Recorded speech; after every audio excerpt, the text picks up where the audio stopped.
Hello guys, this is for Air Signs, Gemini, Libra, and Aquarius. Welcome dito sa aking channel, Kapalaran 888. So, tingnan natin guys kung anong messages, vibration gabay para sa next 72 hours. Okay, please connect your intuition sa mga messages na lalabas dito. Okay, Air Signs, Gemini, Libra, and Aquarius. For the next 72 hours, you are super busy.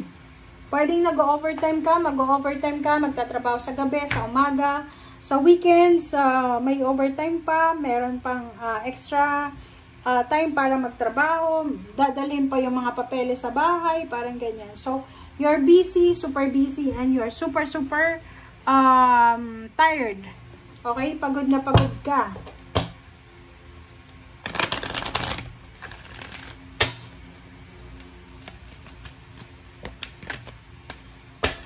Alright, next is it's time to take action.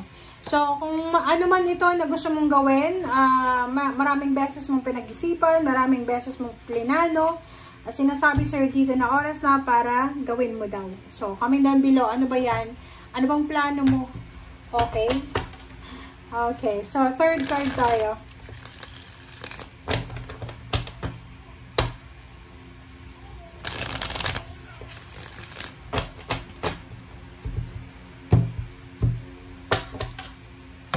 Okay, so Ace of Cups, and wow, this is travel.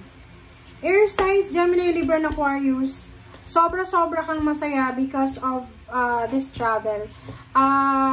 Maybe, bibili ka ng sasakyan, or maybe, magta-travel ka, or maybe, isang victory and success ang makukuha mo because of your hard work, na pwedeng magdala sa'yo ng sobra-sobrang happiness, joy, and prosperity sa buong pamilya. Yun, di ba? Confirm. Sinasabi ng bara sa'yo dito na sobrang aapo yung cups mo, sobrang magiging masaya ka para sa result na to. This is financial result or emotional. And isa sa mga wini-wish mo para sa pamilya mo, like for example, yung makapag-travel, makalipat ng bahay, makalipat ng lugar, or like for example, may pinagpipray ka para sa anak mo na sana makapagtrabaho na siya, makakuha na siya ng trabaho, matanggap na siya sa ina-applyan niya, and possible na mangyari yun. Diba? Wow.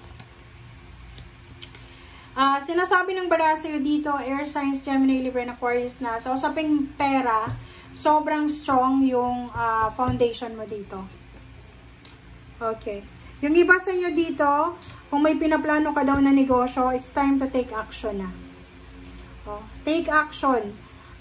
Sobrang motivation and determination ang mararamdaman mo para sa mga nangyayari sa ngayon. Kasi parang iniisip mo na pangarap mo lang to dati.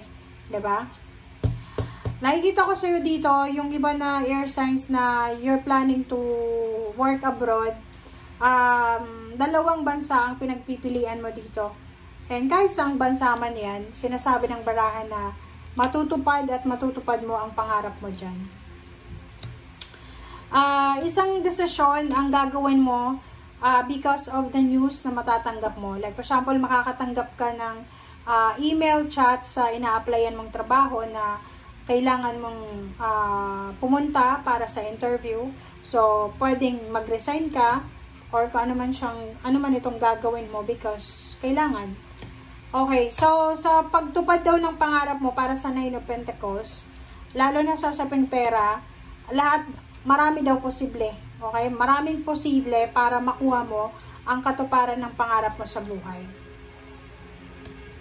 Isang exciting na job offer, business opening, new love life, or reunion, or old love life, parang ganon, ang posibleng mangyari. Like for example, isang unexpected na message ang matatanggap mo from your ex, or from someone na wala ka ng connection, like yung relatives mo and friends. Okay. Nakikita ko dito, may mga air signs, Gemini, Libra, and Aquarius na ilang beses na dapat silang nag-move on, pero hindi maka-move on. Halimbawa, yung na nakipag-break ka or nakipag-break siya sa'yo. Tapos ikaw, ilang beses mong sinasabi na mag-move on ka pero hindi mo magawa. But now, sinasabi ng baraha sa'yo na maglalakas loob ka. Kumbaga, bigla na lang siya papasok sa isip mo, sa puso mo na kailangan ko nang mag-move on. Wow.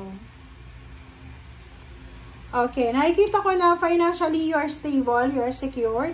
Possible na may hawak kang pera. Maybe this is lump sum of money, maybe above 10,000, 20, 30, 40, 50, 60, 70, 80. May hawak ka ngayon as cash, parang ganun.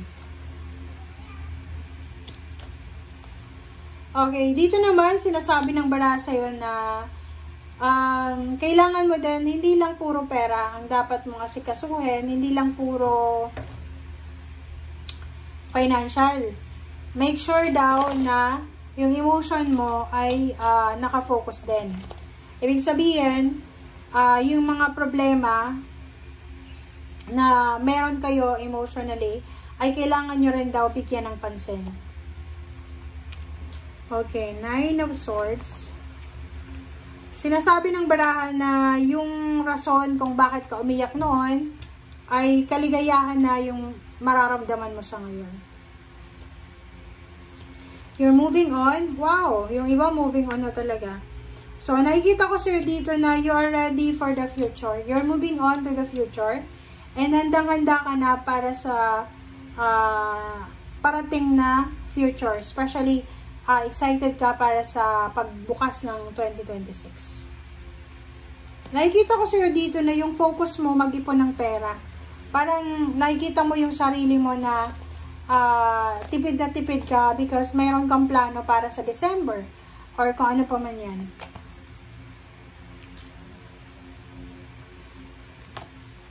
Okay, so nakikita ko sir dito na as much as possible, kung ano man daw itong desisyon na kailangan mong gawin mo siya, but hindi yung mabilis na action, but you need to think, you need to reflect, diba? Pag-isipan ng mabuti. Job offer, new money. There's an expected windfall ng money ang posibleng parating sa'yo. Ayun nga, new job, new source of income to eh. Diba? Kailangan mo lang lumabas sa comfort zone mo. Hindi ka dapat naghihintay. Yun yung sinasabi ng baraha. There is a devil here. So, sinasabi ng devil dyan na wag tayong masyadong maghintay sa kung ano yung darating. Dapat kailangan natin siyang hanapin. Okay? And yun guys ang sinasabi ng baraha. Maraming salamat and see you again. Bye!